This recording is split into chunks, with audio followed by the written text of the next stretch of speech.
You said this is extremely difficult for you. You became emotional a couple of times during this. I mean, you obviously wish we weren't in this situation. Just summarize it again for us. How do you think we got here? I think we got here through bad management, and it is a painful thing for me to have to acknowledge because universities are like big families. They're a community, and it's and having to acknowledge that we got into a very bad financial situation through poor management means that I am criticizing people I've worked with very closely for very many years. And it was through bad decision making with regard to tenure track faculty positions. So then, obviously, you've been working on this a lot throughout the summer, and one thing you mentioned was kind of maybe a lack of transparency, a lack of clear communication as well. I mean, how did that factor in, do you think? Well, that affected the work that I did this summer with the PUDCC, and it was particularly pronounced during the fall, working on this advisory group that we spent a lot of time spinning our wheels, going around and around, having the same conversations over and over again, not really knowing what is the plan that people have in mind. We were told over and over again that there isn't a plan out there. There isn't a plan in the desk drawer, and in our final meeting on November 9th, we were still told that there isn't a plan, and we don't have one. And then Monday morning, a plan was disseminated to the campus, and we were never allowed to see it or vet it. And so then you stop and wonder why were we meeting every 2 days a week during the fall if it was a decision that was already going to be made, that I don't feel like I had a lot of say in it, or had a lot of influence in just giving my opinion on it. And so what do you hope comes out of the letter? I know you kind of touched on it a little bit, not negative. What do you hope comes out of the letter? Right now, I want the Board of Regents to read it. I want them to take it seriously, and not look at it and dismiss it as some people who aren't happy with the direction things are going have decided to write a letter that airs all their grievances. It's not that kind of letter. It's a letter that it does lay out what I see as some real problems with how the university as a whole has been led. Is there any one person, I guess, that you're calling out in this letter, or any one position that you feel maybe needs to be changed over because of this? That's a good question. There's no question that I'm calling out Bernie Patterson and Greg Summers. I'd be a total liar if I sat there and said, "Oh no, I don't know who this is." I am calling out Greg and Bernie, and I know that that puts me at risk, but it is what it is. So then, how do you see the path forward then to this from the University of Wisconsin-Stevens Point? Because obviously, you've said maybe fewer tenure track positions. I asked you about, during the meeting as well about, are there programs that need to be cut or restructured? You said obviously that's something we should be looking at always. And we're gonna vet them. I am lucky enough to be on the consultative committee that is looking at those programs. We started meeting yesterday, and so we'll be taking a look at those. And so what my vision of how we move forward is, I think no matter whether we have a change of leadership or not, we have to change how we are interacting as a campus. We have to be more collaborative. We have to be better at building consensus, and we have to be better at sharing information, even if it's painful information. Nick, or anything else you'd like to add? I don't think so. I guess first off, what is your reaction to some of the faculty and staff on this campus saying that, quite frankly, you need to go? Well, first thing, I wasn't at the event you just came from, so I don't know exactly what was said there. But the great thing about working at a university in higher education in this country, and particularly in Wisconsin, is that faculty and staff and students are free to express their opinions. They're free to present different perspectives that are listened to and respected. And that's the great thing about a university, that there's that freedom to have a different opinion. And that's okay. That's okay. The one thing that I would point out is that the group that you were talking to just a few minutes ago is not our shared governance group. It's a local union, part of a national union, and they don't officially represent the faculty and staff at this university. Now, said that, they're our colleagues, and we want to respect them and listen to what they have to say.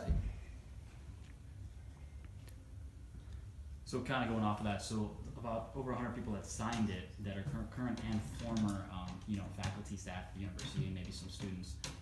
So they have anything kind of be worried about if they, signed it publicly? Some signed it anonymously, kind of worried there might be some retribution or something like that. Well, there won't be any retribution for sure, but a good portion of those are no longer employed here. I don't know exactly the percent because they haven't said. But that makes up, even if they were all still on the faculty and staff here, that's less than 10% of our workforce. So not that 10% isn't important, but they don't speak for everyone. So do you think this changes anything, or you still got point forward, you still got the plan? What we're going to continue to do is work with our shared governance groups. Right now, they actually have the ball. A group has been formed, and they're going to report back to me in the next 3 months, and that's going to be helpful. We've been doing that all along. After the March document was posted, the Faculty Affairs Committee convened, reviewed it, and reported out, and I got that report.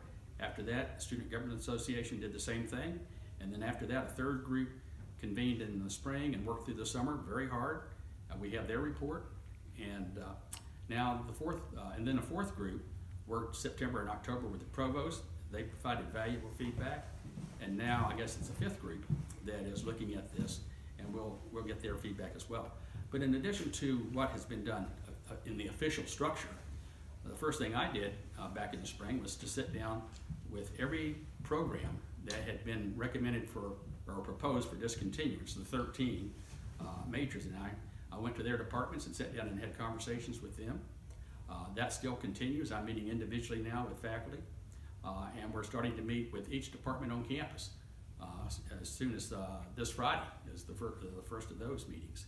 So there's going to continue to be ongoing dialogue, because that's how we're going to get to the best resolution to solving the problems that we're trying to solve. And remind me, when does everything kind of plan to be wrapped up? The whole, cutting curriculum. Well, there are two parallel processes. One now that is looking at the possibility of the discontinuance of 6 majors. That is regulated by Regents Policy 2024, and there's a specific timeline in that policy. The faculty now have 3 months, I think it is, to give me their feedback, and then I have a certain time period that I have to digest that and come to a final recommendation and send it to the Board of Regents. So that will be concluded by the April meeting of the Board of Regents. At the same time, we're talking about how we might reorganize and reduce our administrative cost here at the university, and that's an ongoing conversation that does not have such a strict timeline associated with it, at least not by policy, but it's something that we want to conclude certainly before the end of the spring semester. How do you feel communication has been between the groups that have been working on this and the higher ups? Because the one thing that they said in the meeting right now, they feel like the communication hasn't been there, or it hasn't been honest communication, or maybe there hasn't been enough transparency. Well, I don't know what basis by which they would make that assertion, but the communications I've had with faculty and staff has been very positive. We don't always agree on everything, nor should we. But I was meeting with people just this week, and we had very cordial conversations, and I got good ideas from them that I plan on following up on, and that's going to continue. So going kind of with this point forward in the plan, you know, it's taken a while to get there. You think there's anything you would have done differently now, looking back at all? Well, of course, the process is not complete. There's always, I wish I had done this, or I wish I had done that. To the extent we can even increase the exchange of ideas and the conversations. Sometimes processes get in the way of that when you have, you know, a committee or a task force and they're doing their thing and then they report back. That's pretty formal. More maybe informal conversations, I think, would also be helpful.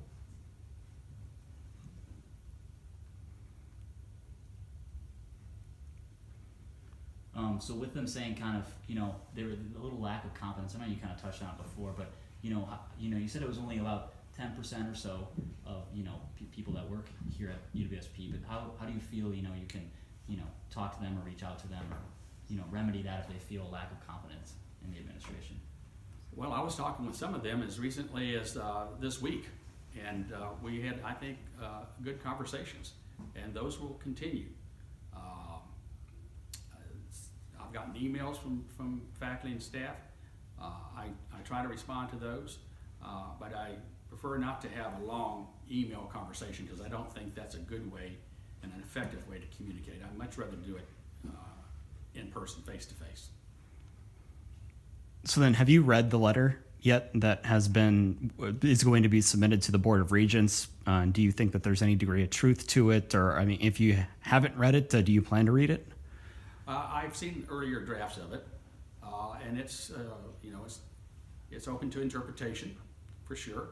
What I didn't see in there were any real specific recommendations of what to do. There was a lot of concern about what wasn't done or what was done that was wrong, but we're looking for solutions to some serious problems here, and I didn't see any solutions offered in that communication.